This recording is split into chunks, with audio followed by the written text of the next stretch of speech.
Well, I shuffled through the city on the 4th of July. Had a firecracker waiting to blow, breaking like a rocker who was making his way to the cities of Mexico. Lived in an apartment out on Avenue A, at a tall on a corner of town. Had myself a lover who was finer than gold, but I've been broken, I've been busted up since. Love don't play any games with me anymore like she did before. The world won't wait, so I bet she that thing right out there through the door. Hell, I still love you, New York.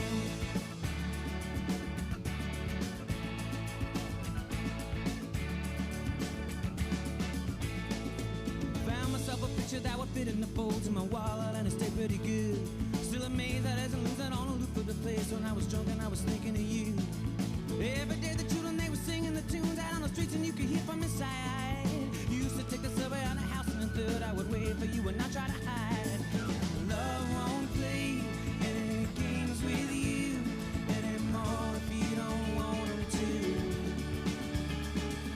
The world won't wait, watch you shake, but honey, I don't blame you.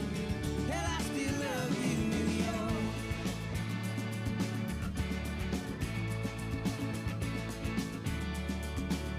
Hell, I still love you, New York. New York. I remember Christmas in the blistering cold in the church on the Upper West Side. Babe, I stood there singing, I was holding your arm, you were holding my trust like a child. Found a lot of trouble out on Avenue B, but I tried to keep the overhead low.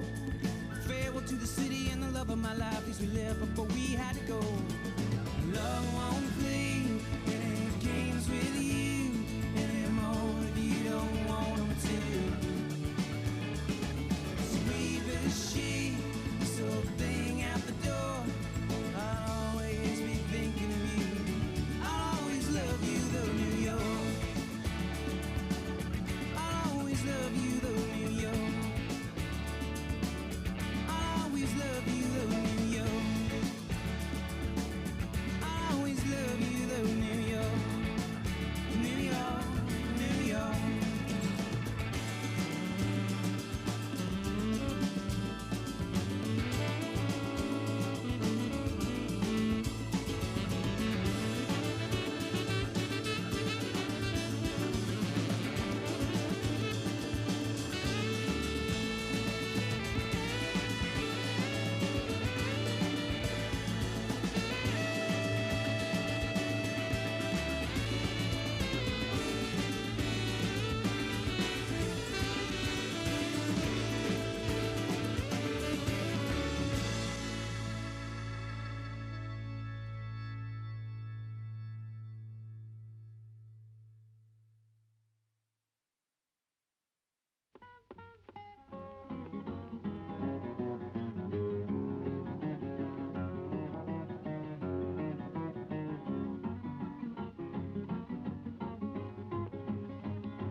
I'm in New York City, I'm gonna low my line.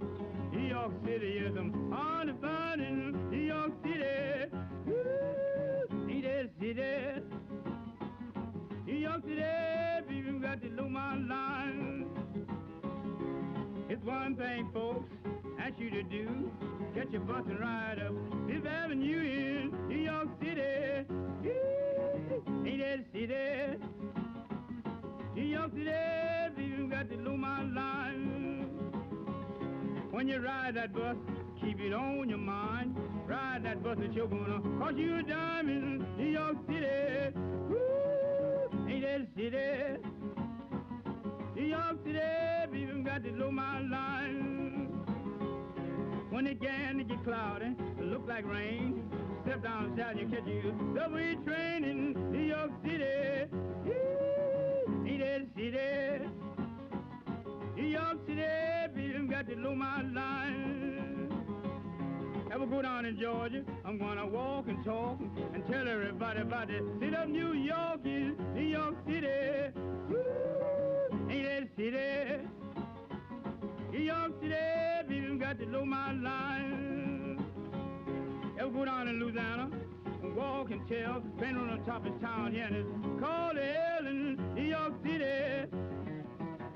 Ain't that city? New York City, people got to know my line.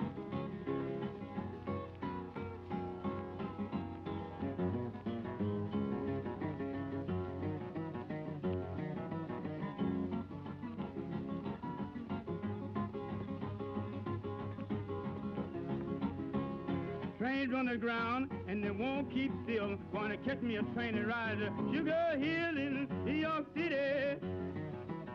Ain't that city? New York City, people got to know my line.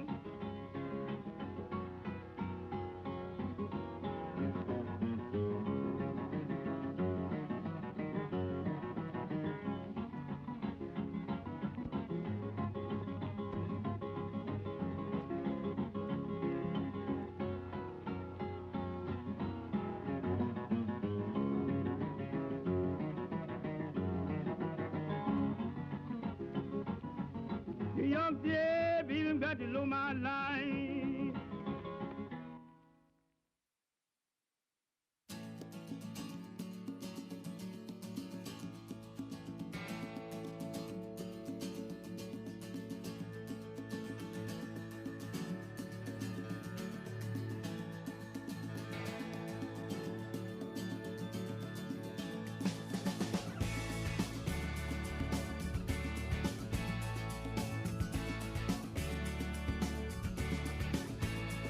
Well, I shuffled through the city on the 4th of July, had a firecracker waiting to blow, breaking like a rocker who was making his way to the cities of Mexico. Lived in an apartment out on Avenue A, at a tall on a corner of town. Had myself a lover who was finer than gold, but I've been broken, I've been busted up since. Love don't play any games with me anymore like she did before.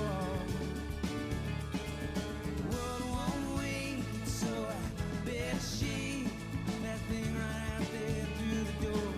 Hell, I still love you, New York.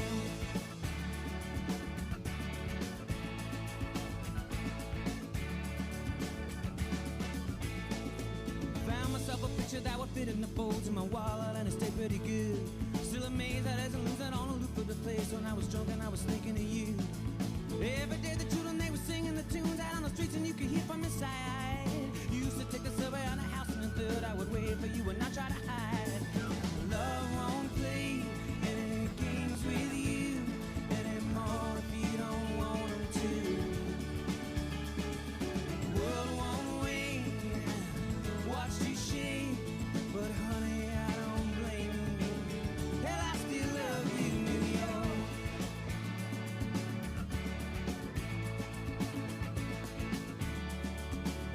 Hell, I still love you, New York.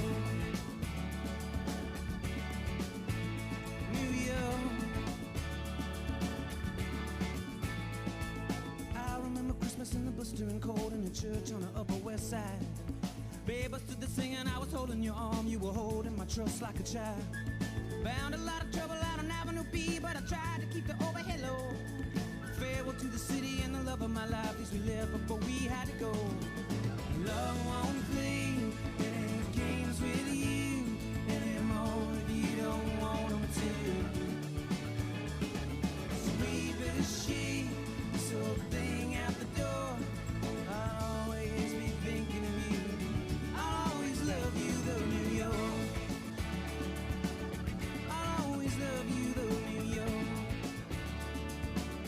I'll always love you though, New York. I'll always love you though, New York.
neon lights so bright on Broadway. They say there's always magic in the air on Broadway.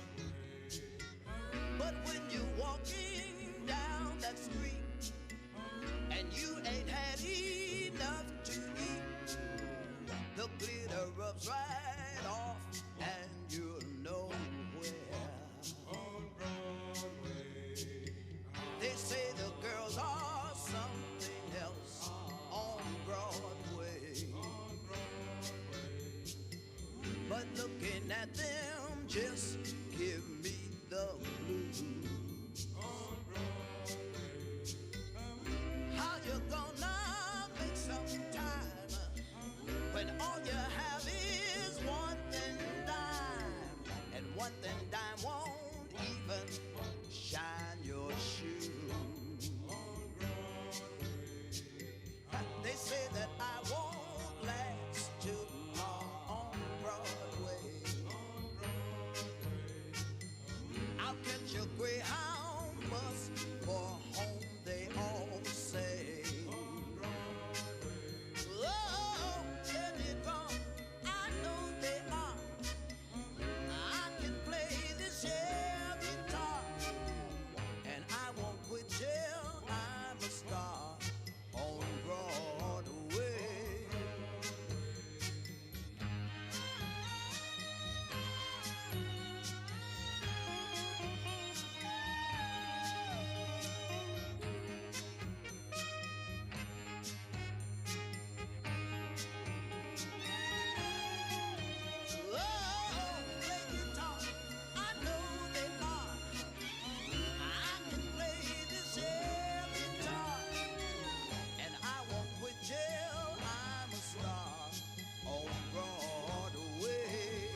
drop me off in Harlem. Yeah, good old Harlem. You have your fun under the Harlem sun, so drop me off in Harlem. There's Duke Ellington up in Harlem. He writes all his tunes in Harlem. And old Satchmo's still swinging way up in Harlem. All the cats are still up there. They're beating out those riffs. And Apollo, Puerto Rico, give you a great big lift. Yes, drop me off in Harlem. Yeah, man, beautiful Harlem. You get red beans and rice, it's very nice. Where? There in Harlem, that is.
Good morning, all. We're going to get started in just a few minutes.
Well, good morning, everybody. And this morning, congratulations are in order. As the principal of the One World Middle School said to all of us in the Bronx this morning, we did it.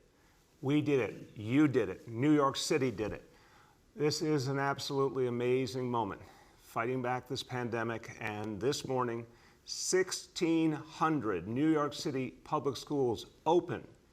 Kids coming to school for the first time since March, and it was a joyous moment in the Bronx this morning. The energy was amazing.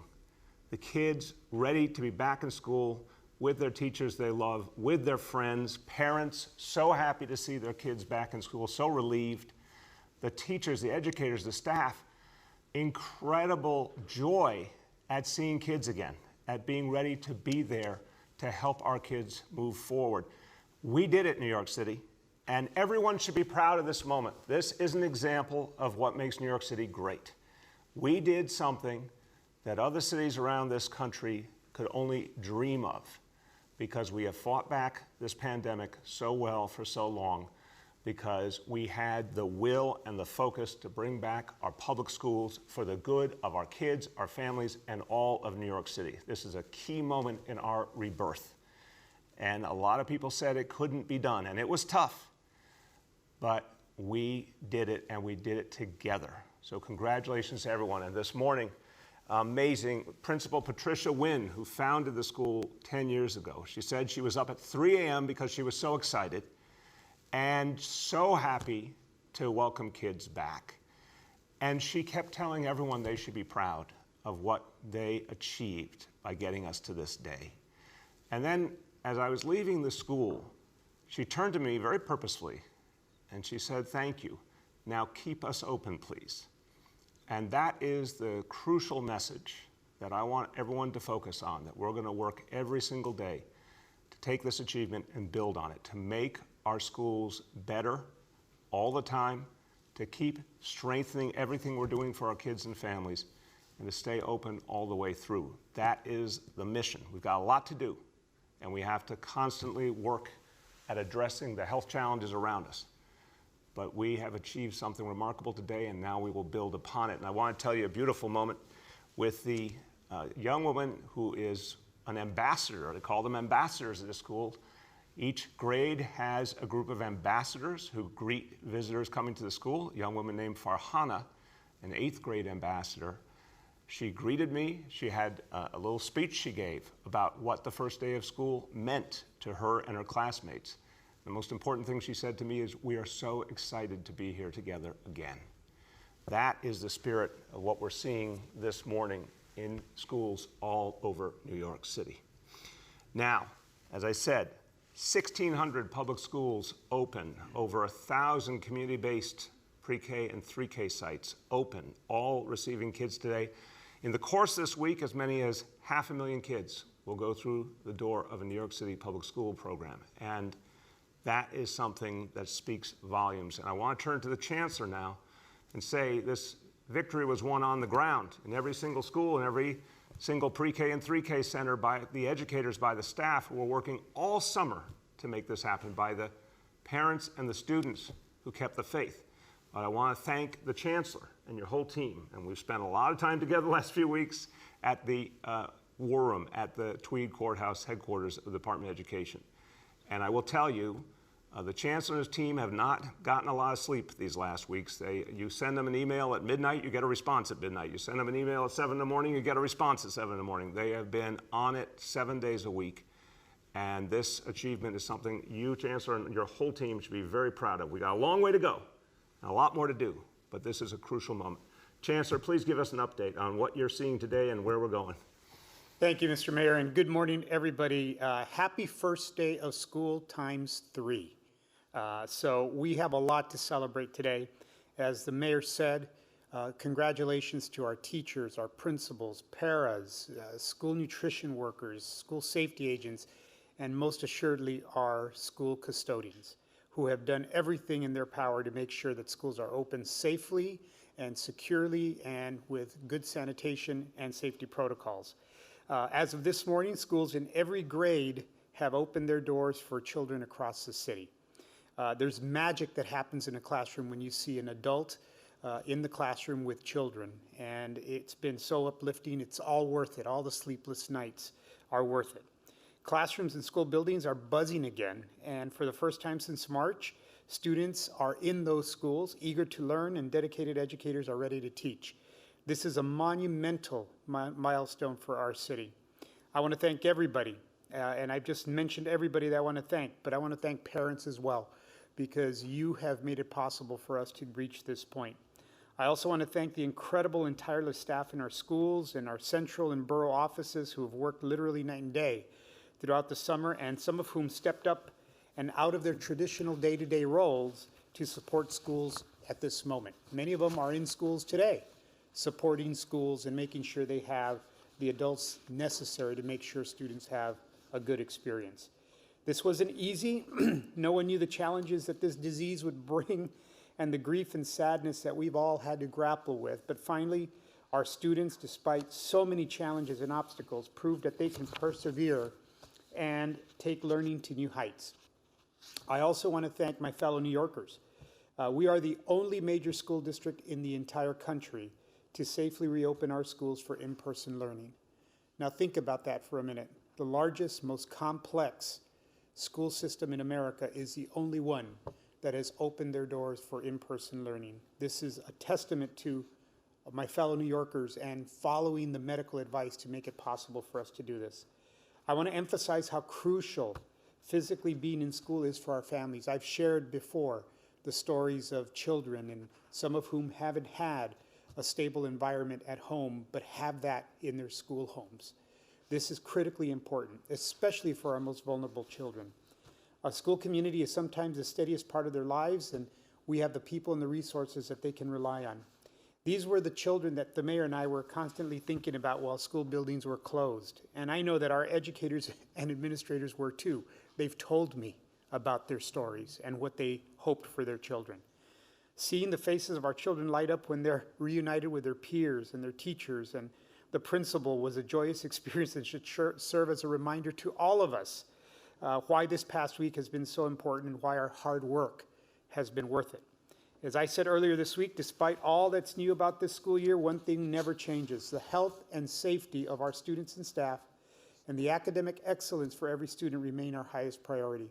It's not going to be perfect right at the beginning, but we will continue to perfect and get better and build capacity as we go. Day one will not look like week one, will not look like month one or first semester. We're going to continue to get better. Our custodial staff has never been busier, and our educators in the classrooms have been trained to enforce the strictest health and safety protocols, and I'm glad to report that in every school that I have visited this week, I have, and unannounced visits, I have seen students with their masks fully on, nose, mouth, full face, and keeping them on. And I've seen educators educate students as to why it's important and reminding them that this is what they do to not only protect themselves, but protect their fellow friends and humans in the classroom. We're keeping a very close eye on our indicators and won't hesitate to take quick action where necessary. So I want to end my remarks this morning with a message of gratitude. This was and is a colossal undertaking, and it wouldn't be possible without every single staff member, every family, and all New Yorkers. As our Principal Wynn asked us today and asked the mayor, implored the mayor, keep us open. We can only do that with your continued cooperation and help. We wouldn't be here today without you, and I want to say once again, thank you, and for the last time this school year, happy first day of school. It's even better the third time, right, Richard? Everyone, I want to note quickly, Richard made a point. It's been amazing seeing the consistency with which the students are wearing masks. Obviously, the teachers and staff as well. And the students this morning, I was watching as they were going in the door at the One World Middle School and having a mask that just seemed natural to them at this point, getting the temperature check, just doing the elbow bump.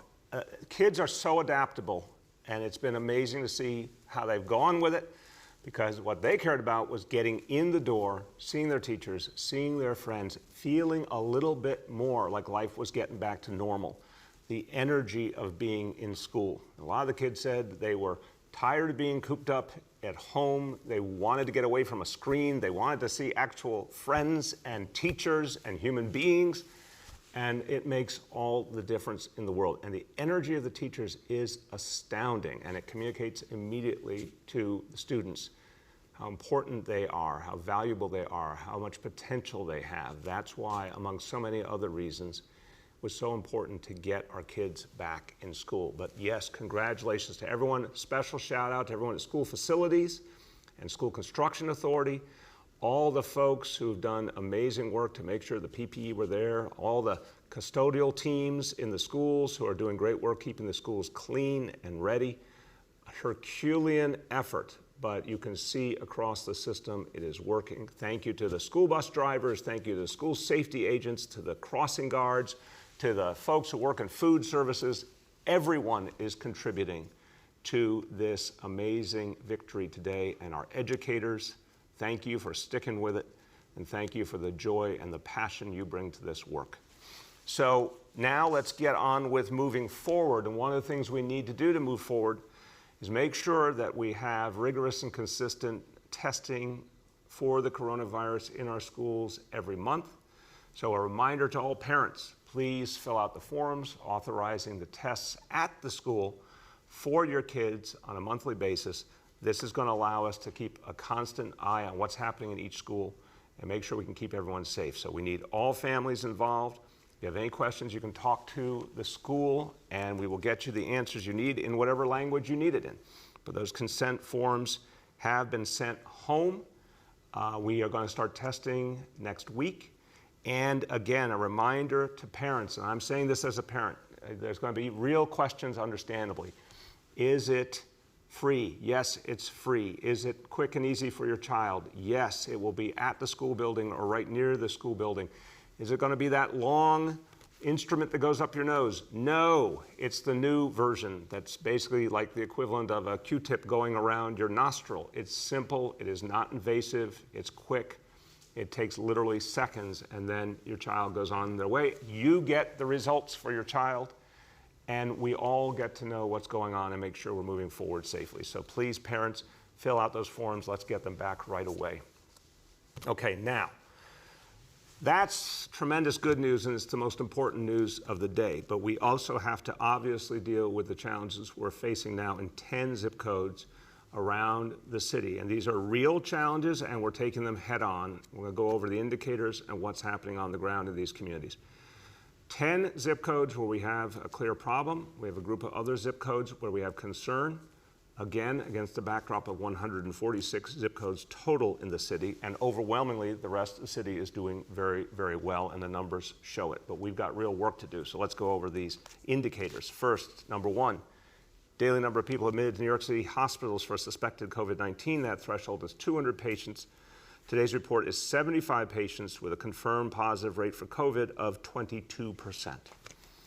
Number two, new reported cases on a 7-day average. Threshold is 550 cases. Today's report is 394. Number three, percentage of people testing positive for COVID-19. Threshold 5%. Today's report is 1.59% for the day. But again, now we're also talking about the 7-day rolling average, which is even more crucial. 1.52% for the 7-day rolling average. Now, everyone, what we need to do, again, is a number of measures we're going to act on in the communities most affected. But the message to people in those communities, the message to all New Yorkers is get tested. We need the best possible look at what is happening in every part of New York City. We know we got this far by people going out and getting tested, and by being quick to act when we saw a problem, as we had some weeks ago in Sunset Park in Brooklyn and Soundview in the Bronx. Anytime we've seen an issue, we go at it, attack it, address it, and turn it around. But it all keys in on the need for people to get tested. So if you have not gotten tested lately or never gotten tested, please, wherever you live in New York City, get tested today. Fast, easy, free. If you live in one of these affected zip codes, imperative. If you haven't been tested, go get tested. It will help us understand exactly what's going on and how to address it. So let's talk about the clusters we're seeing in Brooklyn and Queens. largely southern Brooklyn, central Queens, and obviously part of the Rockaways, far Rockaway area. These are the areas with the positivity rate above 3%. Yesterday, another zip code, Fresh Meadows, Hillcrest, surpassed 3% in Queens. So we're now at 10 zip codes.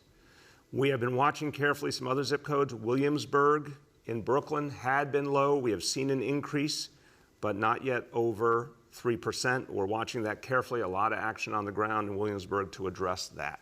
So we all have to buckle down at this point in those 10 zip codes and go hard at this challenge. Now we have 6 others we're monitoring carefully because we've seen some increases. Crown Heights, Bedford-Stuyvesant, Clinton Hill, Fort Greene. These are all Brooklyn now. Kensington and Windsor Terrace, Brighton Beach, Manhattan Beach, Sheepshead Bay, and then in Queens, Rio Park and Hillcrest, Jamaica Estates, Jamaica Hills.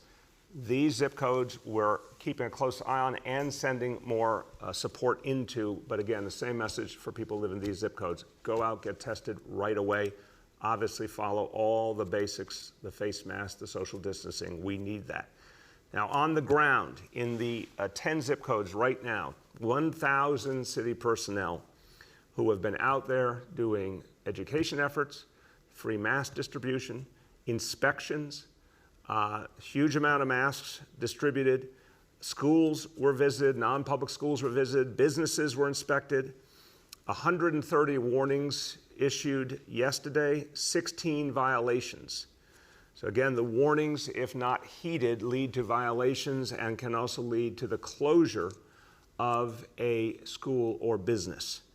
We are seeing, thankfully, overwhelmingly, growth in compliance. We're seeing more and more mask usage. We're seeing more and more adherence to the rules, but still not enough, so we have to keep pushing further. And you will see these 1,000 city personnel out again today aggressively, and it's going to be very, very clear. Every opportunity has been given for people to follow the rules as they've been laid out. Anyone not following them now, subject to fine. Any business not following now, subject to closure. This is what you'll see more and more today and tomorrow as we continue to deepen these efforts. I think by now it is clear for anyone who was resting on the assumption there was herd immunity, there has not been herd immunity in New York City. We have to treat this seriously. We have to address it. Now, that being said, we have something very positive. In addition to the fact that more and more people clearly are adhering to the rules, much more mask usage over the last few days, and we see it increasing all the time, for example. Testing expansion is also key. The mobile units, the pop-up testing areas we talked about yesterday, the testing machines being brought into the community and given to neighborhood health providers. Now, well over 1,000 new tests per day being provided. We're going to know a lot more in the next 24 hours from all of that. But the testing levels, the capacity for testing in the communities will be growing greatly over the next few days. It is imperative that community leaders, community institutions, and everyday New Yorkers heed the call and go out and get tested and send the message of how important it is to get tested. With that, I want to turn to Dr. Katz, who's been leading the way and working so closely with community leaders, and again, emphasizing how much support and cooperation he's gotten from community leaders in getting these messages out. And Dr. Katz will now update us on this expanded outreach and testing effort. Dr. Katz. Thanks, Mr. Mayor. And as you say, we've been incredibly happy with the changes we've seen in behavior. A major increase in the number of people wearing masks. And I want to thank the community for hearing our plea and for responding so responsibly. We still have some work to do. Usage is not yet where we need it to be. And people have to remember to include their full mouth and nose in their mask. The way our children do. As the Chancellor was saying, our children can do it. We can all make sure that we have our masks on correctly. I do want to remind people that masks are needed both outdoors and indoors, especially in places of business.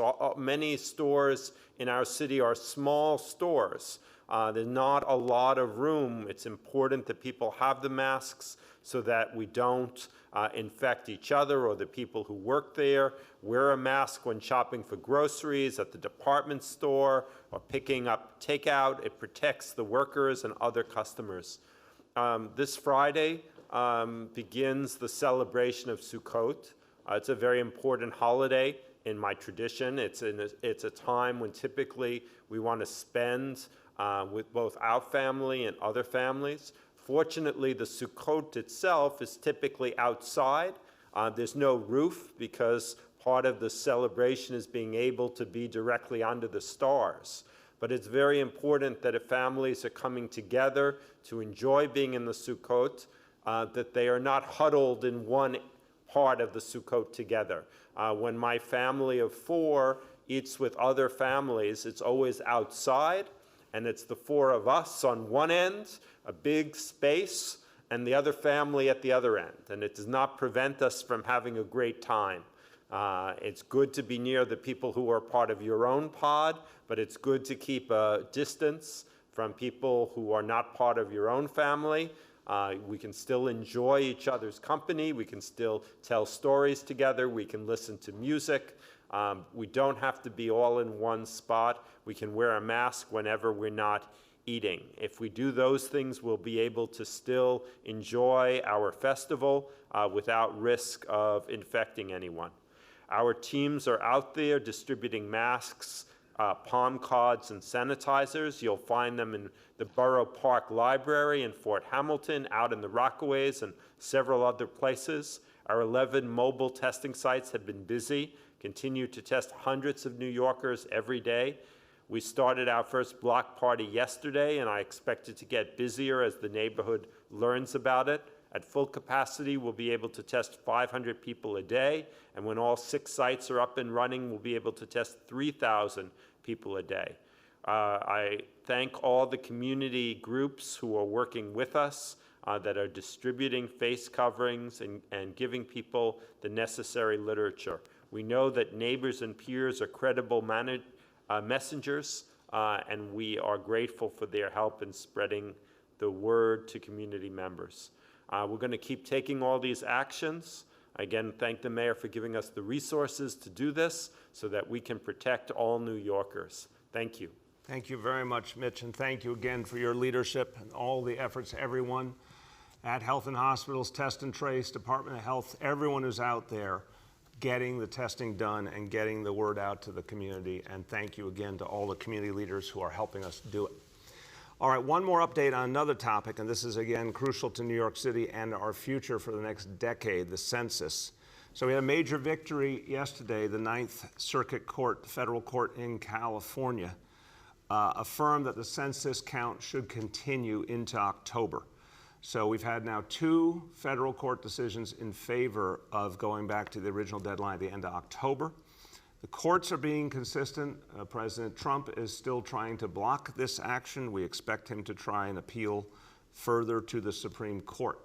So in the meantime, there is obviously a question we all have of what's going to be the final disposition of the census. But what we're doing now is we're not letting up. We are continuing to do outreach, particularly in areas where the response rate has been too low in Brooklyn and Queens.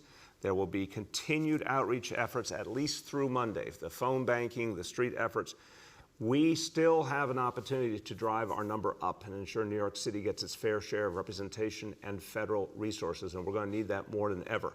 So right now, as of the end of yesterday, our self-response rate was 60.9%. which is now an even lower gap between us and the nation. The gap between us and the national average rate is 5.6%. That is a lot less than it was in 2010 and even earlier this year.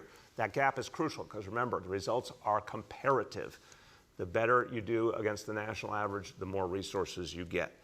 So we've done well, especially in the context of the pandemic, and I thank all New Yorkers who have been part of it and the census team, but we still have more to do, and while the window appears to be reopening, let's go through it. So if you haven't filled out your census form, please do it right away.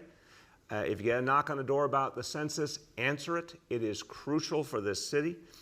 If you want to help us get the word out that people can still fill out their census form, you can sign up to phone bank at nyc.gov/census calls. So we are racing the clock now. We still have an opportunity to go farther. Let's take every moment we have and make sure New York City gets counted. Okay, a few words in Spanish. Las clases en persona ya están activas para todos los estudiantes y queremos que todos estén seguros. Vamos a hacer pruebas de coronavirus todos los meses en cada escuela y le pedimos a los padres que llenen la forma para autorizar la prueba a sus hijos. Hacer las pruebas a nuestros maestros y estudiantes va a ayudar a proteger nuestras comunidades y ayudar a mantener nuestras escuelas abiertas. With that, we turn to our colleagues in the media. Please let me know the name and outlet of each journalist. We'll now begin our Q&A. As a reminder, we're joined today by Chancellor Carranza, by Dr. Katz, Dr. Chakshi, and Census Director Julie Menon. First question today goes to Kala from PIX. Good morning to everyone on the call, and congratulations on 1,600 schools. Today's an exciting day. It's nice to see the city like this. So after the UFT spoke this morning, they said that they were considering taking the city to court. And I want to know if you're considering shutting down schools in those 10 zip codes that we talked about earlier by Monday if the numbers do not improve. Kala, thank you, first of all, for, I could hear in your voice that you're feeling the excitement of this day, and I thank you for that. Kala, look, we are monitoring constantly what is happening in each and every school. And so it's not about big numbers, it's about what's specifically happening in each school determines how we approach each school. So this is why we have the Situation Room. And I'll give you a live example here. The Situation Room is looking at every positive test case we get in our entire school system. They're looking at it from the perspective of where a teacher or a staff member or a student lives, their home address, what their work address is, school address, and we're seeing no indication of any upsurge in those 10 zip codes inside the public schools. I keep saying there appears to be a real separation between what's happening in the neighborhoods versus what's happening in the public schools that really do have a different constituency. The other thing that's crucial to note is we are constantly testing at the schools in those zip codes, and we've been working with the unions on this. And so, for example, the unions wanted to see us test at some schools in one of those zip codes. In that area, we went to FDR High School, we went to PS 164. Between those two locations, 178 members of those school communities were tested. 178 out of that 178, only one came back positive. So that's astoundingly low. So we're going to watch the situation very, very carefully. Now, the bigger question, of course, is what happens in these communities overall in the coming days, and what does it mean for all of us? We're watching, and the decision will be made based on the facts of whether we need to do a fuller shutdown in those communities. But so far, again, we see a real separation between what's happening in some of those neighborhoods and what's happening in the public schools nearby. Go ahead, Kala. Okay, and then, I've been on this call every day since we started this journey on reopening schools, and you've always said there's nothing like in-person learning. But my question is, what's the point of these students going back to the classroom to be taught by teachers who are actually virtual? So they're still staring at a computer, but inside a classroom. After speaking with the CSA, I thought the number of teachers needed was already supposed to be sorted out. So what happened, and why aren't there enough teachers? Kala, I'll start and I'll turn to the Chancellor. Overwhelmingly, what you're seeing in our schools today, 1,600 schools around New York City, is adults teaching kids in person and supporting them in lots of other ways as well. There's a whole lot of individual support being given on an educational level, let alone the mental health support, the physical health support, the food programs. There's so many things that happen in a school community. The situations where a child is looking at a screen while in a school building are not the majority by any stretch of the imagination. But even when they occur, they still occur under the supervision of an adult who's there to help them and support them. It's an entirely different situation than a child alone at home looking at a screen, or with a parent who's doing their best to try and help, but is distracted by having to work at the same time, or doesn't happen to speak the same language, or whatever it may be. So the presence of educators and caring adults has a really magical impact no matter what the specific situation of what's going on in that classroom at that moment. Chancellor. Well, just to add to what the mayor said, I think it's really important to be clear about the learning modalities that are taking place. Fully remote means fully remote. The student is somewhere, whether it's home or some other environment, not with the direct supervision or the direct assistance of an educator, an adult, an educator in a building. What is happening, as the mayor mentioned, in some very minimal circumstances is that as we continue to build our teacher pool, our substitute teacher pool, as we continue to bring people in that are educators to be able to man classrooms, there are circumstances where students will have a virtual experience in the school building. Now, the power of that is very much what the mayor said. There are services and supports that happen in school buildings that are just not possible outside of school buildings. The guidance counseling, the social workers, the socialization that students have. It's even very important to recognize the trauma that not only students but adults have had and undergone since March as we've dealt with this crisis. The mere fact of being together, being able to process. This morning, the mayor and I were able to see a classroom where the teacher was taking students through a social emotional learning protocol where they were talking about how do they feel coming back to the school building. They hadn't been there since March. What are they thinking? Where are they on a chart? That ability to be able to have those kinds of experiences are uniquely experiences that students have within a school building. The instruction, the learning modality is but one of many facets of what makes an education an education. So as the mayor and I have continued to say, we will continue to build our capacity. We will continue to build that experience for students as we go forward. Yeah, and Cal, to your other point about staffing, I'm going to say it again. We are dealing with an absolutely unprecedented situation. 3 types of learning happening simultaneously. Biggest school system in the nation by far, in the middle of a pandemic. This is extraordinary balancing act. And I've said, I think what had to happen months ago was resetting the entire personnel process and breaking out of the way it had been done in the past and doing it an entirely different way. We learned that lesson the hard way. But what we've been able to do with a lot of great work by folks at Department of Education is rebound, get a lot more staff into play, get the schools up and running. Over these next weeks, we're going to make a lot of adjustments to get the staffing levels to be exactly what we need them to be and the right people in the right places, as always happens at the beginning of the school year. And I've talked to the union leaders about this, as has Richard. It takes weeks in a normal school year for all the staffing realities to sort out. It will take weeks here too. But we're up and running when everything is said and done and everyone is in their final assignments. At that point, we'll give an update on exactly how many additional staff were needed for this extraordinary situation. But what our educators and staff proved today is they could get the largest school system in the country up and running. You're seeing it with your own eyes. And we'll keep making those adjustments to make it better literally every week. A quick programming note, we're also joined today by Dr. Long and Senior Advisor Dr. Jay Varma. The next question goes to Henry from Bloomberg. Hello, Mr. Mayor. How are you doing? Good, Henry. How are you?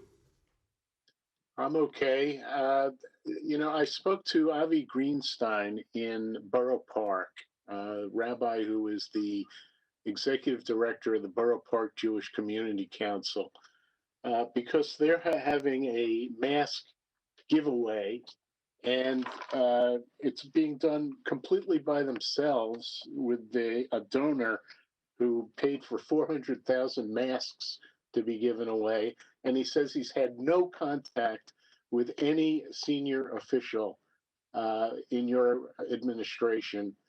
And he is a little perplexed by it and a little bit angry about it, because this is the community council. They have the contacts in the community. And after all that I've heard about you reaching out to the community, I was really surprised to hear him express this bewilderment about how there's been no contact with his organization. Henry. And yes. Yeah. So can you explain? Here's the question. I get the question. Henry, I have sat in the offices of the Borough Park Jewish Community Council many times over the years. This is an area I represented in the City Council. I know the organization well. I've supported the organization in many ways. One of my top aides who's been working with the community constantly, Penny Ringel, lives within walking distance of that organization and has been in communication with them, has invited them on the conference calls we've been having with our health leadership. We'll get you the chapter and verse. I don't know why the organization keeps claiming they haven't been engaged when they have been engaged. But I will tell you, any community organization that wants to be part of the many, many ways that we're communicating, from especially our health officials, and with Dr. Katz leading the way, they're all welcome at the table, and they have been welcome at the table. So we'll redouble that invitation to that organization again today. Go ahead.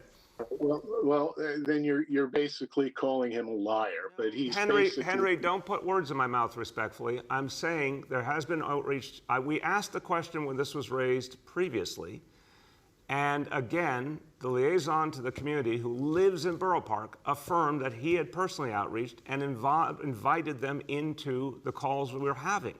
I don't know what else to tell you. So if you need to see the email exchanges, we'll get it to you. Go ahead. He said that if you had informed him that Dr. Katz would be in the neighborhood to have that news conference in which he was insulted and humiliated, he might have been able to intervene and stop that situation from happening. Henry, again, we would welcome it. We would welcome his involvement. The communication is definitely failing to one degree or another. Henry, respectfully, I'm going to challenge you. I really don't think that's fair. You talk to one person. I know. You talk to one person, and Dr. Katz will now talk about his experience dealing with dozens and dozens of community leaders and organizations. And people have been welcomed and embraced and appreciated, and they've been very appreciative of Dr. Katz's role and everyone else's role trying to work together to get them information. Go ahead, Dr. Katz. Well, again, I'd say, one of the great things about my community is the tremendous diversity in every way, including opinion. And we will reach out again. I have been on the phone with so many different leaders, but again, Borough Park is a place where there are hundreds of synagogues, right? People may think of the Jewish community as being one thing, but we are not. And so if there are people who feel left out for whatever reason, we're happy to redouble our efforts, as the mayor has said. Okay, go ahead. The next is Matt Shays from Newsday. Matt? Hey, good morning. Thanks for taking my call. I appreciate it. Yep. Mr. Mayor, can you tell me why you've used the sheriff for duties like quarantine enforcement and not the NYPD? The sheriff's office has done an incredible job. They really have, and they obviously do not have the responsibility, Matt, for day-to-day law enforcement at the neighborhood level that the NYPD does have. But they have been great about swinging into special assignments, and it's really been a good division of labor, and it's obviously been working. Go ahead. Second question is, how many NYPD officers have been fined for failing to wear a mask? And yesterday you said, and this is a quote, the NYPD has the tools to implement those penalties, referring to them not wearing a mask, and they should. What precisely is the internal penalty? And if you don't know, do you want to know? Yes, I do. There's obviously a range of disciplinary penalties that can be used by the NYPD. For this particular offense, we'll get you that right away. It's simple, and I appreciate the question, Matt, because it's just, again, these are the folks who enforce the law. They also have to live up to the law, and people need to see them living up to the law. So I want us to get those numbers out of how many people have been penalized, not because I take joy in it. I don't. I'd love it if not a single officer had to be penalized. And there are going to be times, as I've said, where officers literally have to have a mask off, particularly if they're eating or drinking, and there could be other legitimate reasons. But if there's not a legitimate reason, they should have a mask on like everybody else. If they don't, there should be a penalty, and you should see the results. So we'll get that to you. The next is Yehudit from Borough Park 24 News. Oh, hi. Good morning. I just want to say first that I love the block party idea, which really puts a positive spin on a difficult situation. but I just wanted to ask, of course, New York City's Test and Trace Corps is doing its best to stop the spread of COVID, and we really appreciate everything the city is doing. However, I've just heard that some New Yorkers who have tested positive for COVID-19 with all of its terrible and uncomfortable symptoms sometimes feel bombarded by health inspectors from the Test and Trace Corps who they report sometimes visit their homes multiple times in one day and sometimes make as many as 8 calls to them. And I was just wondering, first of all, are these home visits safe? And also, are so many of them necessary? Like, for instance, could the information be gathered via email or text? Let me start and turn to Dr. Katz. So I think it's a very good question. The goal here, of course, is if someone tests positive to make sure that they can safely separate and they have all the support they need. It is important, by definition, to, one, check in, make people know that they can ask questions, get help if they need it for free. Second, to make sure people are honoring the quarantine, and that is obviously the law of this state. Sometimes if we're not reaching someone by phone, a home visit makes a lot of sense to find out what's going on. And of course it has to be done safely with distancing, with mask usage, et cetera. But keeping the quarantine is a crucial part of the equation, and it helps to save lives. I hear your point. There has to be a balance. And if people feel it's too much, we have to make sure that that isn't happening where it isn't necessary. If no one's responding, that's when there is extra outreach. Dr. Katz. Thanks very much for the feedback. I think the mayor has said it well, right? We want to make sure that people have the resources they need in order to quarantine if they're positive. We want to make sure that they have the medicines they need so that they don't have to go out to the pharmacy. We do want to check on them, especially if they're not answering their telephone, to be sure that they are quarantining. But I'll take the feedback back and look to see whether or not there have been cases where there were multiple people coming to be sure that there's not a problem with communication among the different members of the staff. Go ahead. And then my second question is, the Jewish community really appreciates all the extra protection over the high holidays that police provided. And I'm wondering now, as Dr. Katz mentioned, that people are going to be eating and sleeping outside their homes for about a week, and they might feel vulnerable in New York City to crime. I was wondering if the police are aware that people are going to be outside sometimes all night, and if there's going to be any extra police protection. I think it's a great question. I think, and we'll double check this for sure, but historically, the NYPD in those precincts is very aware of the time of year for the community and the importance of helping the community to feel safe and secure. I appreciate you pointing out that people really do feel that positive presence at the key moments of the year and the holiest times of the year. And that's been a good tradition. We will continue that. So I'll make sure that precincts know to be extra aware and extra visible in support of the community. But what I've heard throughout the high holidays is a lot of appreciation of the NYPD's presence to protect the community. Go ahead. The next is Erin from Politico. Good morning, Mr. Mayor. My first question is with regard to schools. So now that the middle schools and the high schools are actually open, how many additional teachers have you, in fact, hired to staff these now open schools? As I said, Erin, we're going to tote that up and get you that number when everything is complete. Like I said, I've talked to the chancellor and his team, and even the unions acknowledge that it takes weeks typically in the beginning of a normal school year without a pandemic to sort out all the staffing, to get everyone finally in place. There's some movement around between schools, some extra people come in. This is all very normal. This is now made obviously more challenging by 3 different types of learning simultaneously. So now that we have started across the board, which everyone should be very proud of, we're now going to be making those adjustments over the next few weeks. We'll get to a final lockdown roster for every school, and then we'll be able to tell you what we had to add from the summer to make this happen. But the bottom line is we've been able to get the staffing we need and get it where it is needed, and kudos to everyone at the DOE for making that happen. Go ahead, Erin. Okay, and then my other question with regards to these clusters, I'm just wondering, when you look at the increase overall in the city's infection rates, Is that entirely explained by what's going on in these cluster neighborhoods? Or beyond that, those neighborhoods, is there also, some degree of an uptick being seen citywide? I'll start and I'll turn to Dr. Varma and Dr. Choksi. Look, what we're seeing is broadly two different realities. 10 zip codes that are having a real serious challenge that we're addressing intensely with the community. And then the other zip codes of the city overwhelmingly are not having that reality, continue to have a very low level. We want to keep it that way. So again, I want everyone in the zip codes that are not affected to keep their guard up, continue with the mask wearing and social distancing, continue to get tested while we apply intensive tools to this area. But I do think it's two distinct realities so far. Go ahead, Dr. Varma. Yes, thank you very much. We are definitely seeing, as the mayor has reported, an increase in the number of positive cases that's primarily being driven by the neighborhoods that we've identified, both the high priority zip codes as well as the other areas of concern around there.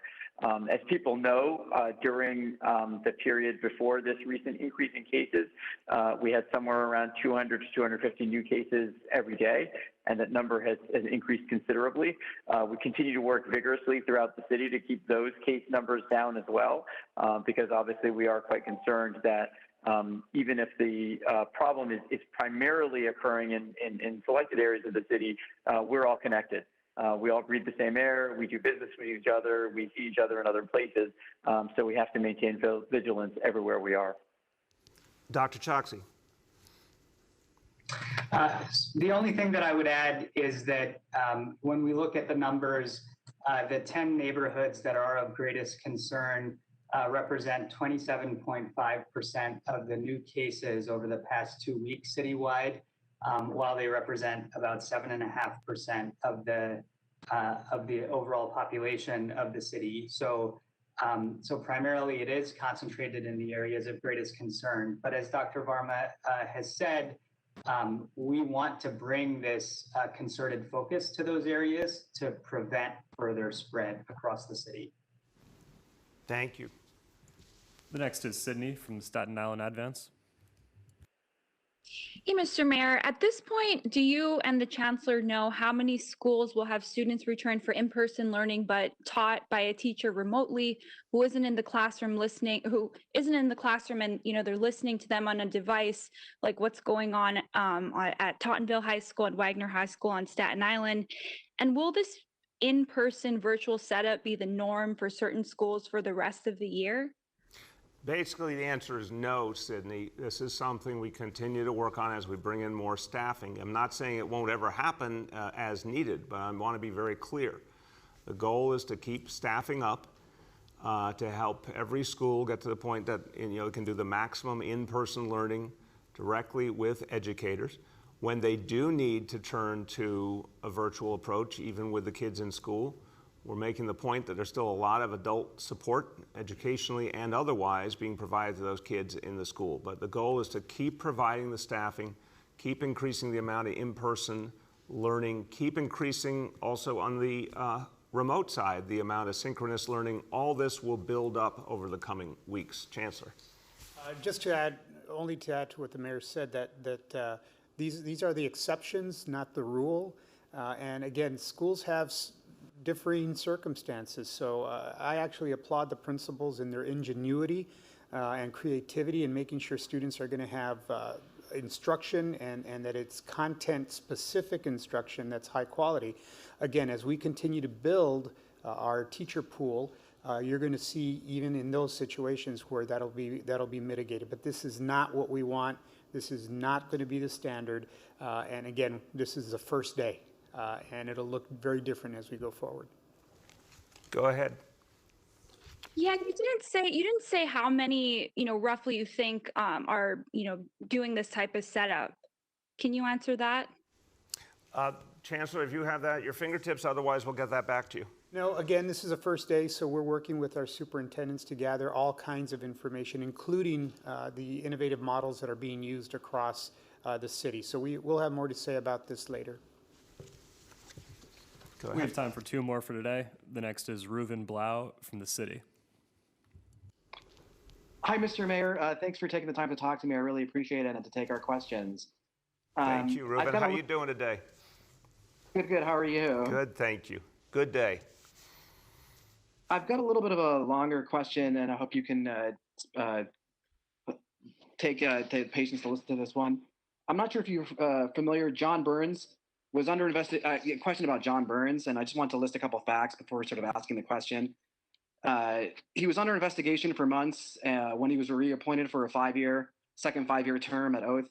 The investigation concluded that he harassed a female staffer, oversaw a toxic work environment, and tried to retaliate against the woman for filing the complaint against him. But he was never suspended and continued to earn his full salary. Then his disciplinary trial was moved to the NYPD's trial room, but was never put on the department's public schedule. And then the press shop ignored questions about the trial that was upcoming for several weeks when I was asking them about it. So my question is, first of all, what message does this send to other women who work for the city? And also, why was he given preferential treatment? Ruben, I do not know the details of the case, and so I can't speak to the many specifics you're putting forward. What I know is that anyone who acts inappropriately needs to feel the consequences, and there needs to be consistency in the approach. So I can't comment on the specifics. We can certainly get back to you on that. I want to make sure that if anyone does something wrong, there are consequences and that it's handled right and consistently. That's always what we're trying to do. But let me get details on this one for you so I can give you a better answer. Go ahead. Okay, I appreciate that. And just to sort of follow up on the same question, is there somebody in the administration that I should follow up with when you say, that you're going to get details and follow through?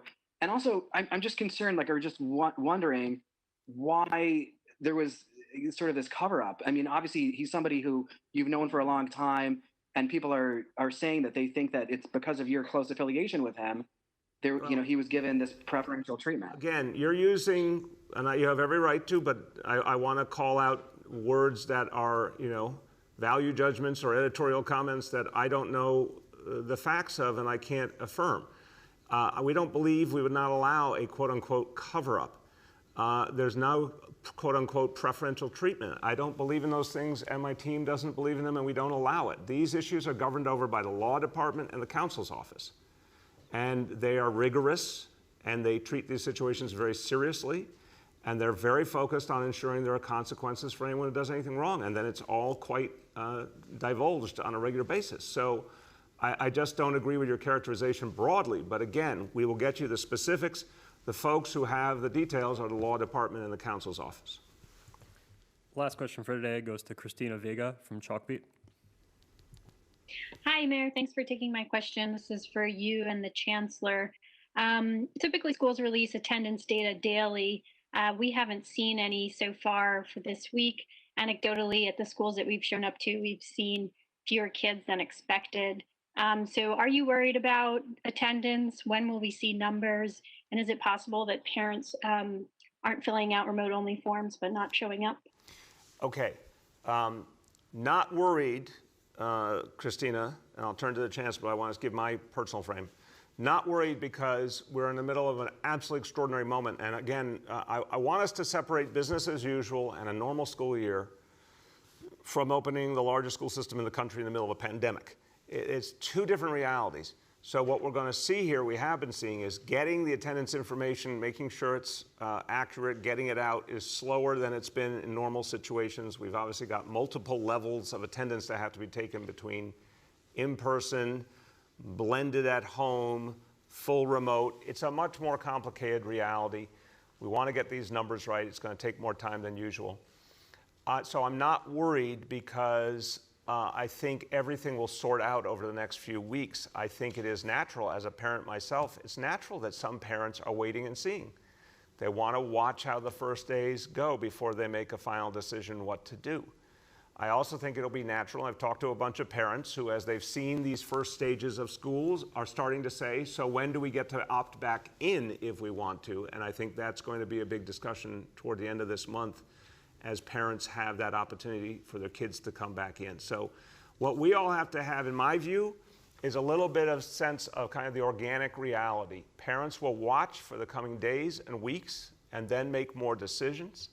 And I think you'll see the attendance keep growing as people see consistent success with the schools. Go ahead, Chancellor. I think, Mr. Mayor, you hit the nail on the head. Again, we have multiple models that are being implemented this year. So that means programming and then setting up the attendance taking. There are multiple tracks, as we know. So all of that requires a change in how we gather our attendance. But we'll have much more accurate figures to report in the coming days. Go ahead, Christina. My second question is, you keep saying that you're monitoring closely the coronavirus cases and whether there are any links to schools. So I'm wondering if you've found any evidence of transmission happening within any school communities. And the city has said that schools will be shut down if there are, apart from reaching the 3% 7-day rolling average, if there are outbreaks, recurrent outbreaks within schools. But I don't know that there's been any data publicly released about any possible cases of those. So, have you traced outbreaks and when will? So have you traced any outbreaks and how will the public know, or will this data be shared publicly? Yeah, the data will be shared, and I'll get an update on the, how that's going to be done. But here's the bottom line. What we've seen, and the Situation Room has been very productive. Again, it's DOE, it's Health Department, Health and Hospitals, Test and Trace, great leadership from our Buildings Commissioner, Melanie LaRocca, and her team. We're just getting constant updates from them on what they're seeing, and typically we're finding a fairly low number of cases, again, with a school system that's going to have up to 500,000 kids in person this week, and well over 100,000 teachers and staff in the buildings. We're seeing relatively few cases each day. We have seen some cases where a classroom had to be quarantined, a pod had to be taken out for 2 weeks, but relatively few. We've seen a decent number of cases, I can get you the exact number, where a building had to be closed for 24 hours, and then they've consistently come back up and running. So we'll get you the update on where we stand. The only situation in the whole time now, since the Situation Room has been up, which I believe started just about 2 weeks ago, the only situation where we have a school where there were 2 cases that were not related that lead to a longer shutdown just happened in the last 24 hours. It's the JFK program. It is a District 75 special education school in Queens. It has 262 students in their blended learning program and 88 staff. So that school, as of today, is shut down for 2 weeks. That's the only one the entire time that has experienced that. And what's going to happen, I think, in a case like this is what we've been telling people all along. This 2 weeks, kids, of course, will get instruction remotely. Then the school will be back up. Everyone who was quarantined will come right back, and we'll continue with the next 10 months of the school year. So we're going to, or 9 months of the school year. So we're going